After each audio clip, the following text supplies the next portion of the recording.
Estamos de volta com o seu ITN, o jornal que chega primeiro nas noites do povo paraibano. Brigadão pela sua audiência ao longo de toda essa semana. E vamos de política agora por aqui. Arimatea Souza já está nos nossos estúdios. Boa noite, Ari. Boa noite para vocês, boa noite, telespectador.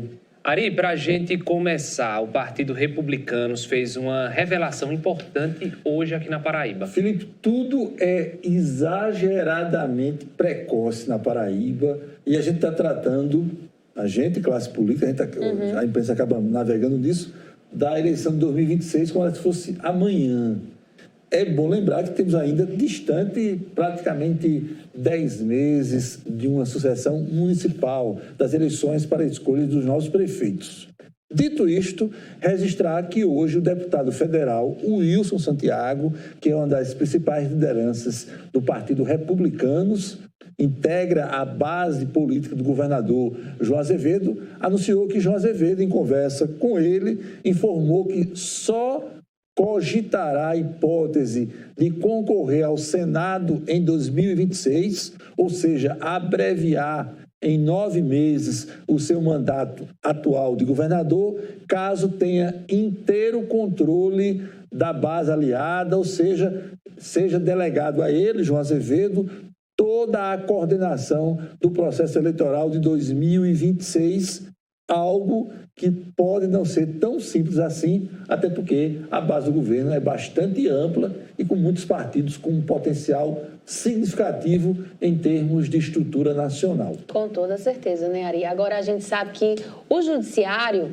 ele está em pauta nos últimos dias, né? Ele é o assunto do momento. Quase não sai de pauta. É verdade, né? Você conversou aí com um desembargador paraibano, é isso? Pois é, o desembargador Romero Marcelo da Fonseca, ele foi homenageado esta semana em Campina Grande e falou um pouco sobre essa questão das decisões monocráticas que têm um efeito muito grande no cotidiano do país. Essas decisões são decisões individuais de ministros dos tribunais superiores e que têm influenciado ou têm contornado, sustado decisões dos poderes executivo e também do legislativo.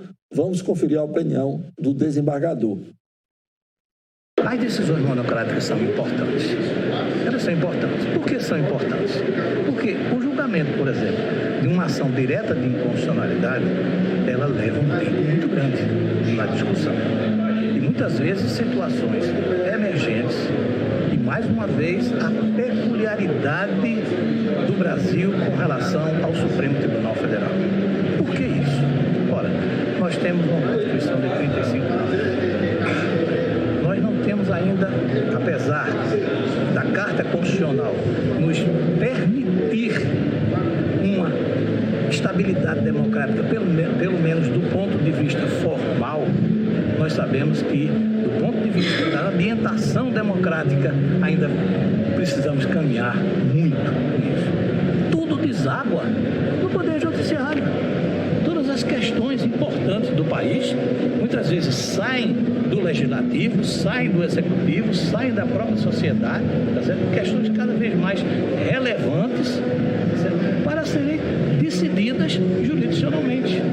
Nós precisamos amadurecer para que essas questões sejam resolvidas no seu âmbito, no âmbito político, no âmbito social, tá certo? E somente aqueles conflitos que realmente possam ensejar uma questão jurisdicional, ou seja, uma questão de direito, que se pode chamar e o que se deve chamar de jurisdicional. É uma questão de conflito de direitos. Muitas questões que são puramente sociais, certo? Ainda no âmbito legislativo, questões partidárias, são trazidas para a decisão do Supremo Tribunal Federal. Se nós formos esperar por isso, a demora por isso, pode levar a não se atender à jurisdição, a não se garantir aquela situação de fato naquele momento. Mesmo porque as decisões monocráticas, elas são passíveis de recursos internos para que sejam julgados. O Supremo Tribunal Federal já modificou o seu regimento interno para dar maior celeridade a essas questões. Mas é algo também a ser discutido. O que é que o Brasil quer para o exercício jurisdicional? Olha só, questionamentos importantíssimos, né? Para fechar, uma boa notícia. o Bolsa Família está antecipando o calendário de pagamento para os beneficiários neste mês de dezembro. Eita, o pessoal aí se preparando para as festas de fim de ano, né? Obrigada.